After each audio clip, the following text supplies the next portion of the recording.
Hi, I'm Husam now. I'm on the fall 2023 study abroad trip for Amideast, and I'm doing an interview with Hrag, who's a drummer for the band Octave here in Jordan. So, Ahlan, had it. Ahlan.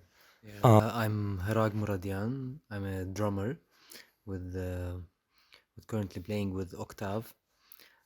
It's a local folk rock band. I've been with them since 2020.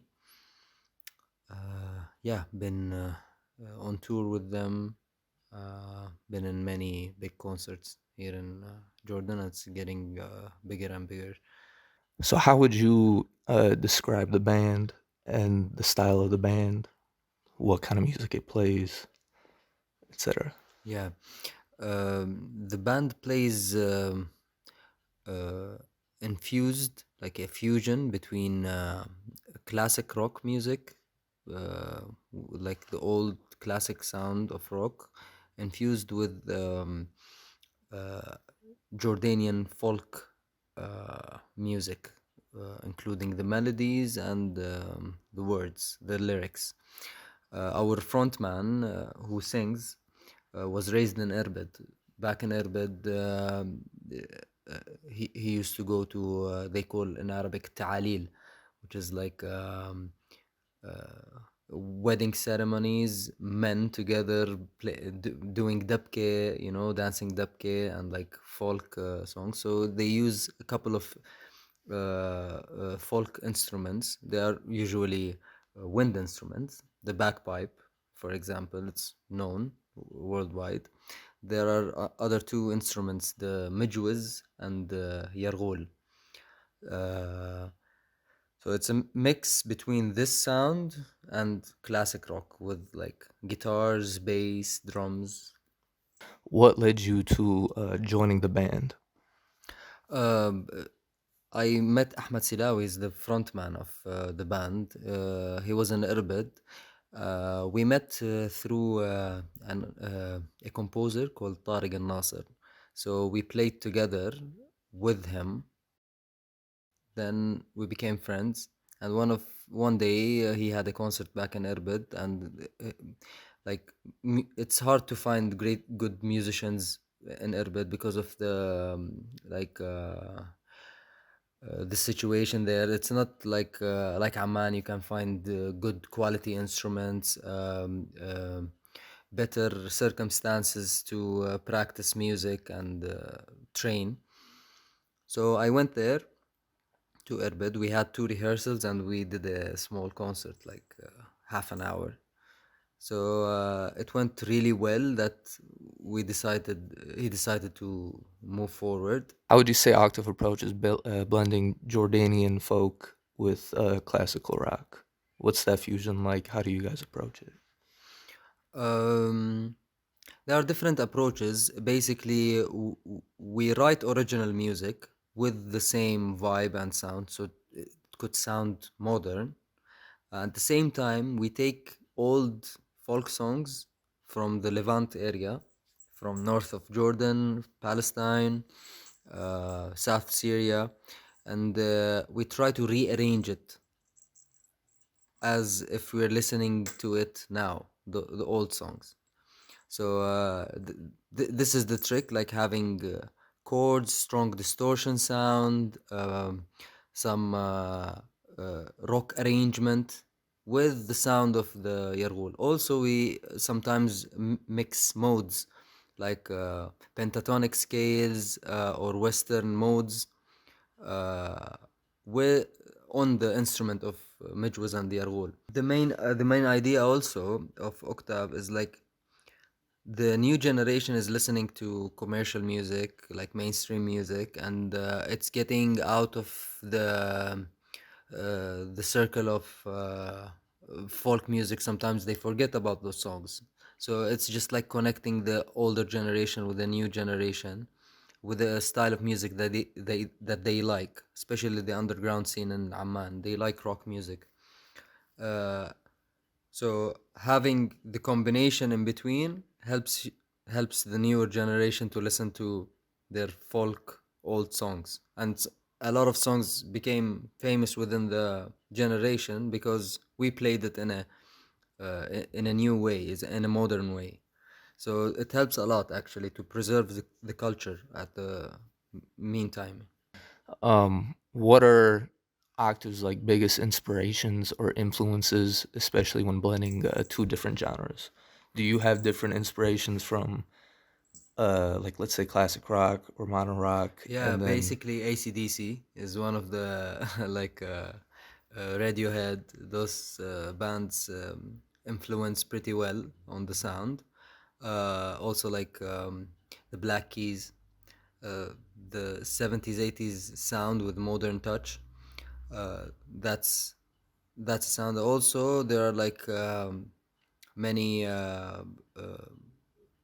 like solo artists, like the influence of the weddings and like Palestinian and Jordanian weddings that take place. This is an influence by itself. Like the when you go watch a wedding in Irbid, that's an influence to come up with better sound, more lines, more influence regarding the folk. So those both sides play together, like or like influence each other. yeah, especially when I saw you guys perform, it had that vibe, like especially when you guys were playing songs and then the audience participation in it, it like brought me back to like weddings I've gone to, like out of weddings I've gone to. That's true. It is like when you're watching Octa or like seeing them, especially live. The live is the thing for us. Uh, we actually playing like wedding songs of like cultural heritage wedding songs with a strong sound of rock. It's very delicate. It's not easy to perfectly mash between those genres, but once you get it right, like you can feel the vibe very well. How is your experience either with Octave or on your own touring in Jordan? And would you say the shows in Amman are different in places like Aqaba or Irbid or in different parts of the country? The audience are different, definitely. When you go to Irbid, it's you feel like more responsible because this is what mostly happen. This type of music, uh, the folk side of the band is there. You know, the Midwest and the Yargul is much more famous than the South. The South they don't use Midwest and the Yargul.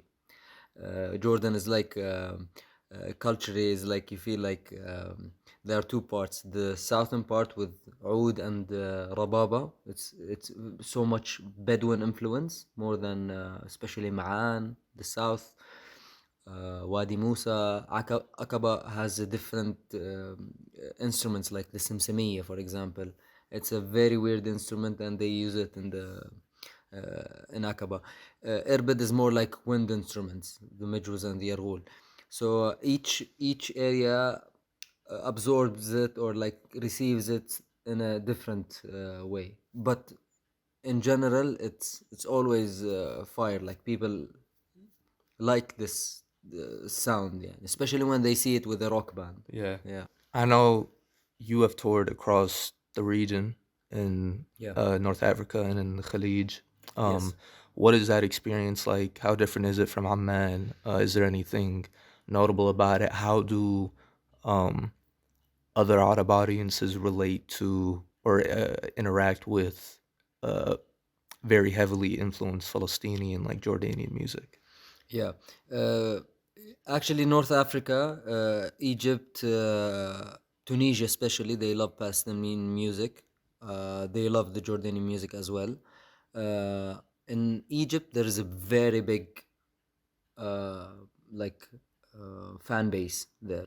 The new generation, they love the alternative music, especially from Jordan. Like many Jordanian bands are like very famous in Egypt. So you will feel very welcome, especially in Egypt. Tunisia is the same. The Gulf countries, I've been to Emirates and Bahrain, playing duduk with a light orchestra there, and the audience are like really appreciating because you know, the diversity is big in the Emirates. Like Yeah. a lot of foreigners, you rarely can find Arabs there. It became like they are hungry, and they are like they really would love to see other Arab bands or Arab musicians from the region. What are the challenges of being in a band in Jordan or just in general in the Middle East? Um, you have to be on your own. You have to like believe and have honorable people with you with the same values and target. The government, they don't support much, or they don't like uh, give facilitate, let's say, regarding import fees for instruments, regarding like programs, funding. It just, there's not you can't find a lot of such programs to fund, help you record an album and all that. The payments are good, but not that great regarding comparing to other countries. So those are the main challenges usually. Neighbors, mostly it's not that accepted that you're a musician. Oh, really? You live out of being a musician? It's like it's not that acceptable in the community here. Yeah. Whenever I tell someone that I'm a musician, but what do you do? Like, they don't believe that you're a professional musician, or like this is your profession. They don't take it seriously. Like, Yeah. oh, you have to have a 8 to 5 job in the morning, then you just play music for fun, you know? Yeah, like a No, hobby. we actually don't play it for fun. We do it for living, you know? What other artists in Jordan do you feel are your contemporaries or like other artists that in Jordan would you recommend? I love Autostrad. It's a local band. They did a great impact to the music scene in Jordan. Uh, they are my favorite. What do you hope for the future of the music scene here in Jordan? The most important thing for me is the musical culture and like the education, musical education. I wish more schools pay attention and like support the fact that there is music and musical education that has to be in the syllabus at the schools, to support people, support kids to learn music. It could be affordable and all that. And also, mostly the musicians in Jordan, they are very helpful. I know a lot of musicians, local musicians, that are really supportive for other musicians. They help out whenever you need something studio production related, anything. They are very supportive. This means a lot to me personally. When you have a good healthy environment of musicians together, I think this will help the next generation to be better. I like to see the Jordanian music scene more alive, more genuine. If there's anywhere people can see Octave's music, social media, anything like that, Yeah, please. Octave Band, Joe on Instagram. We have a website, octaveband.com.